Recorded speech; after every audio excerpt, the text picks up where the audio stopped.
I made these soft layered chapatis using only 3 ingredients. Forget about eggs, baking, turmeric, or whatever you guys add in your chapatis. Make your chapatis this way. So we're gonna need warm water. Put your pot on fire and then you're going to add in cold water.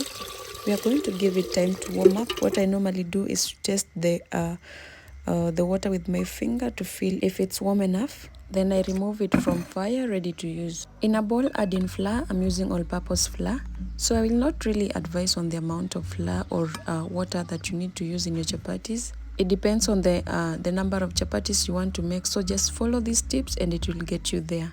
After adding your flour into the bowl, you're going to add in salt and then you're going to mix it, followed by warm water, which you're going to add bit by bit.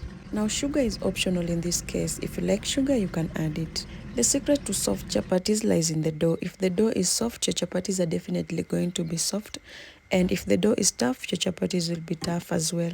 Add in a little bit of oil and then continue kneading.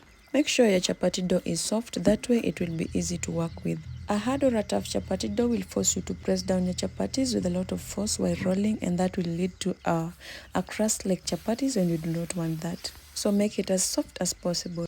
After that, you're going to turn it onto your working table and then you're going to mold your chapati dough into small round shapes. I normally do bigger balls, but today I did smaller ones. You can make yours smaller or bigger. We are going to allow this to rest for about 5 minutes. That way it will be easier to stretch. Add a little bit of flour onto your working table to prevent the dough from sticking while rolling. So you want to stretch this far and wide. We don't have to care about the shape at this point, as this is not the final result. We are doing this just so the oil can get into the deepest part of our dough, if that makes sense. You're going to add in a little bit of oil and then you're going to massage it into your dough.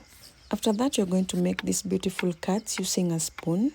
These cuts also helps in forming layers in the chapatis, and don't worry if the spoon cuts the dough through, it's perfectly fine. You're going to try and stretch it more as you roll it. After that, you're going to fold it into a tire-like shape. That is the best way I could describe it. Tuck in the hanging tail under. Repeat the same process with all your chapati dough. Now, I was making these chapatis some times back and somebody told me that I used too much oil on my chapatis.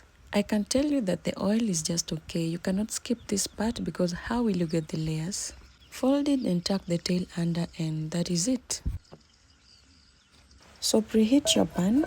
Back to your chapati balls. Now at this point you want to make sure that you don't apply too much pressure onto your chapati balls. Why? Because it will make crust like chapatis. And that's why you need to make your chapati dough soft, so that when you reach this point, your chapati balls or dough will just cooperate. After you've stretched and reached this point, leave the center alone. Stretch the ends outwards, that way the center will not be thinner than the ends.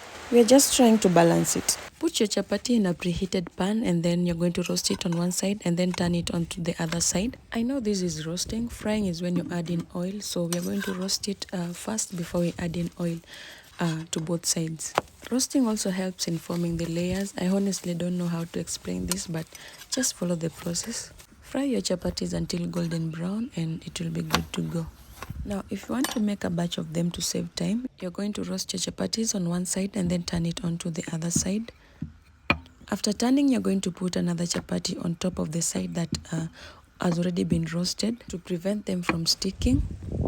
You're going to let the bottom one roast and then you're going to turn it and let the top one also to roast, just like that. And then to the one you've just roasted, you're going to turn it onto the other side and then you're going to also roast it. After roasting, you're going to add oil on the one that is on top and then turn it and let it fry. Do that with all your chapatis and make sure you confirm if all of them are fried on both sides. I hope the explanation really did make sense. I was trying my level best to make you understand.